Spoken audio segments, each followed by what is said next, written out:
My name is Marty Helton.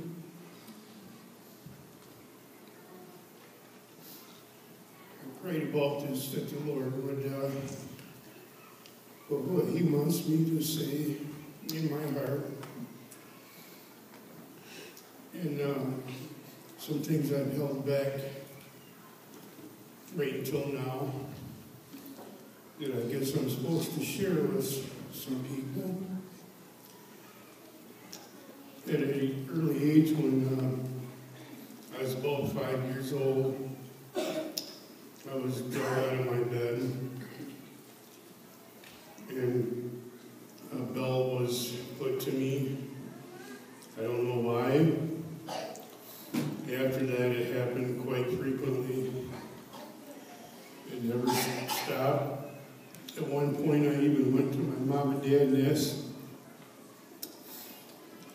them if I was adopted, because I didn't understand what was going on in my life. Or if I was at fault. I started pacifying my life with eating, and I also make some noises sometimes that it's uncontrollable and I can't stop doing. Alcohol was around my family.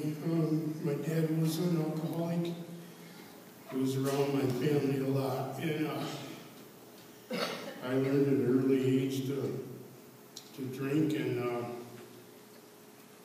one day, it was in the early 70s, I was driving my car down Crandall Cemetery, and I went off the side of the road into that swamp. It was in the wintertime. It was really cold. I opened up the door and the water was rushing in, and I waded myself out to the road, and I walked from that point all the way back into Sand Lake. It was only maybe 20 degrees out, but I made it the next morning. I was cleaning my car out, and I found this little blue booklet. Some people might remember Reverend Lester Tice from Cedar Springs. He was our old pastor from the Free Methodist Church years ago. And I kept this with me all these years. Never know why I did keep it, but I started in 1986. I finally broke. And I asked the Lord into my life, and I started going back to church. And I met my wonderful wife, Marcia, that I loved so much. She was my strength. And after I started going back to church, Mrs. Tice, Reverend Tice was already passed away, but Mrs. Tice was going there, and I handed her this book, and her face turned really white, and she looked at me and she said, "Where did you get this?" And I told her the story. She said that was Pastor Tice's personal calling card book. He never left without it. And I told her I found it in the car, and she told me to keep it at that point. I do want everybody to know that I do believe in guardian angels. And afterwards, Marcia and I got married, and I thought I was going to be a better person, and I took up drinking after that. Little by little, I never stopped. My wife had to come out in the pole barn a couple of times and pick me up off the floor. She told me that she wanted her husband back. And here I was teaching my kids all this stuff. They were watching how I was acting. I knew I had to change my life.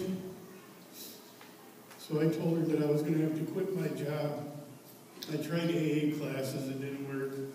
I went over the road driving a semi-truck for 3 months, dragged myself out. And I kept praying to the Lord, please take me out of this semi-truck because I hated driving and being away from my family.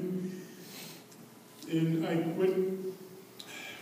I was driving one day and I just said, I can't take it anymore, and I quit, and I came home. The very next day, the Lord found me a job, and I started working. And I couldn't believe how my whole life had been going. I'm trying to remember everything right now. But all I can say is that the Lord worked a lot in my life. I became closer to the Lord. And when our son was killed exactly a year ago today, he was in court, and I was so angry that I was pounding my fist, and I didn't know how to handle my life anymore. And I prayed about it, and the Lord put such a feeling over my heart that in court that day, even though they released the man that killed our son, I went up to that man and I shook his hand and I said, I forgive you for what has happened, and may God be with you. And I know that our son is with us today. And it's such a good feeling to know that on the 21st of last year, our son's spirit became the closest to the Lord. And now on the 21st of this year, my family's spirit will be closest to the Lord. That is the most wonderful thing a family could ask for. Amen.